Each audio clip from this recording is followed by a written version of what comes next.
What is good? Osiris here, stuck in the middle. I'm on podcast style today because my eye is all messed up, bothering me. The lights kind of make me look crazy. So let me just do some audio here. I want to talk about Mark Finchem back in Arizona. He's a representative, and he's the first representative that I've heard talk about election integrity in a manner that caught my attention. This is when I say those in D.C. have not talked about election integrity in a meaningful way, this is what I mean. Mark Finchem is actually running for state secretary of Arizona, I believe, and here's what he's working on. Some of the security measures that you want to implement in Arizona to take that nationwide. Talk to us about that. You are well read. So we introduced a project, probably in time for last session, where we're putting currency-grade fraud countermeasures.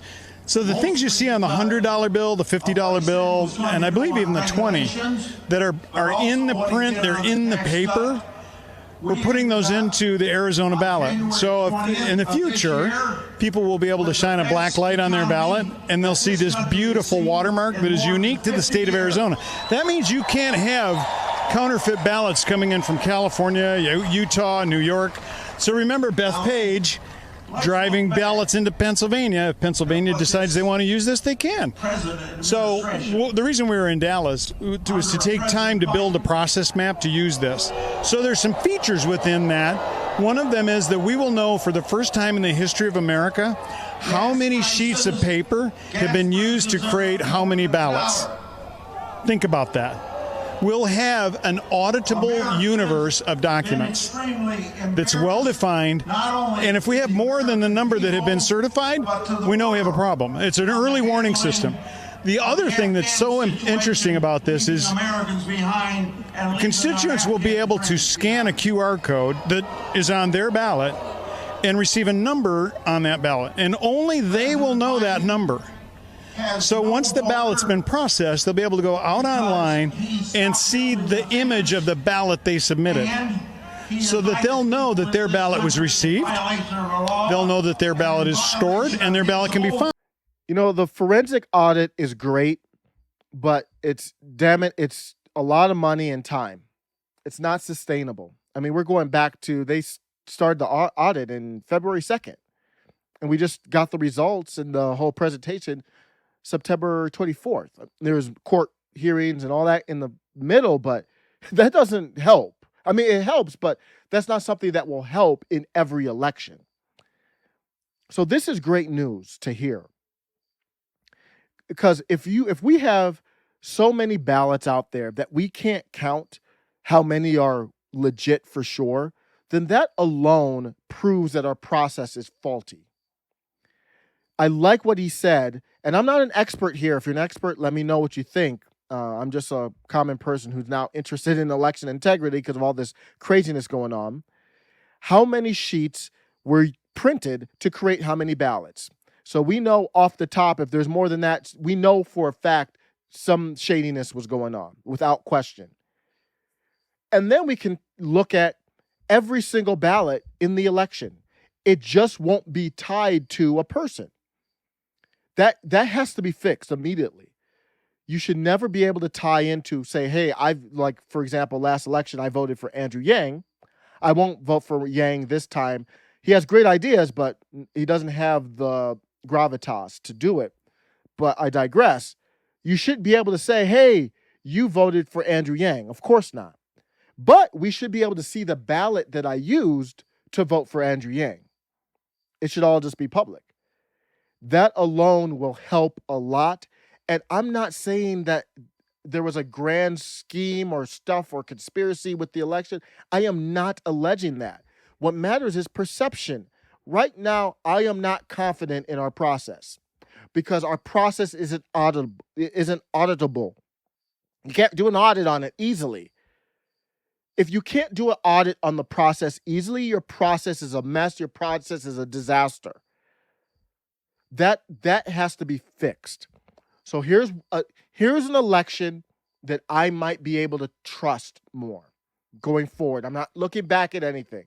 I'm just saying, hypothetically, say I had my own country, my own island, and I was going to do an election. here's an election that I would trust. You do an election, we find out the results same day. No way should it take beyond the same day of the election to find the results. If it takes longer than that, then something along the way is faulty. Too many ballots, too long to count them, something isn't working, has to be changed. And then once the election is done, it should be so easy to audit. The audit begins the next day. And that audit is finished within a day or two. So we announce the results. Here's the winner, projected winner. 2 days later, audit confirms the winner.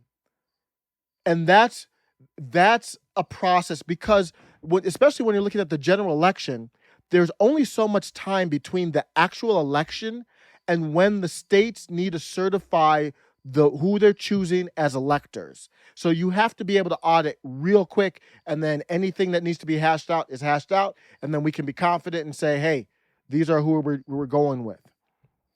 Democrats want ballots to rain from the sky. Like California, they said you could go ahead and print. In California, you say you could go ahead and print your own ballot. Nonsense. I'm fine with as many ballots as you want out there, as long as the process can be audited. And that's not where we are yet. So let me know what you think. I'm not an expert. If you know more about election integrity, I'm going to leave out with a little bit more detail about this, because Mark Finchem put some work into this, and he's doing old school. He's trying to say, I want to be humble. I want to earn your vote. I respect that. Take care. Hi, this is Arizona Representative Mark Finchem, candidate for Secretary of State. I'd like to talk to you for a moment about a project we've been working on at the Capitol called the Arizona Ballot Integrity Project. It's a full-spectrum transparency project to give Arizona voters confidence in their election. Ballot integrity is part of the election process. Ballot integrity relies on fraud countermeasures. That's to keep the fakes out of the system. Election integrity relies on full-spectrum transparency. Putting sunshine on something is a great disinfectant. We can have full-spectrum transparency by making every ballot image a public record, available to everyone all the time. There's no reason not to do this.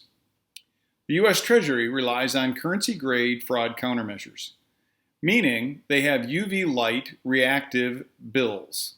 From the dollar bill to the 5 to the 10, even to the 100. You'll notice stripes, fluorescence, all manner of countermeasures. And after all, aren't our ballots just as valuable as our money? This is an Arizona ballot replica. But there's been a change. And you'll notice that this is the future state of our ballots. A watermark that is also UV light reactive.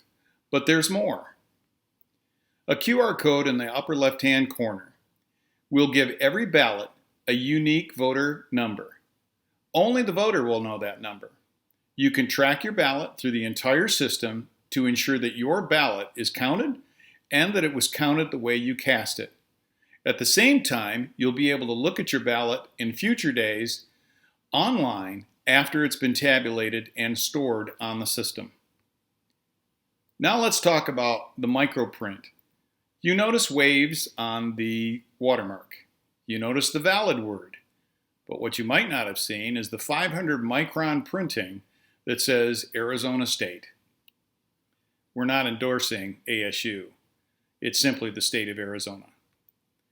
You'll also notice a ballot hologram. This is translucent mylar on the lower left-hand corner of the ballot. And it's built into the holographic watermark. So how much will all this cost? To have cost-effective ballot security, voter privacy protected, public record protection, a trust but verify system that supports ballot integrity, voter integrity, and election integrity. That's right, 25 cents a ballot. By making every ballot image available to everybody all the time, we come close to making the forensic audit obsolete. Voting should not be a question mark. Voting should be in secret, but the counting should never be. Let's put innovation to work for the people. My name is Mark Finchem, and I ask for your vote.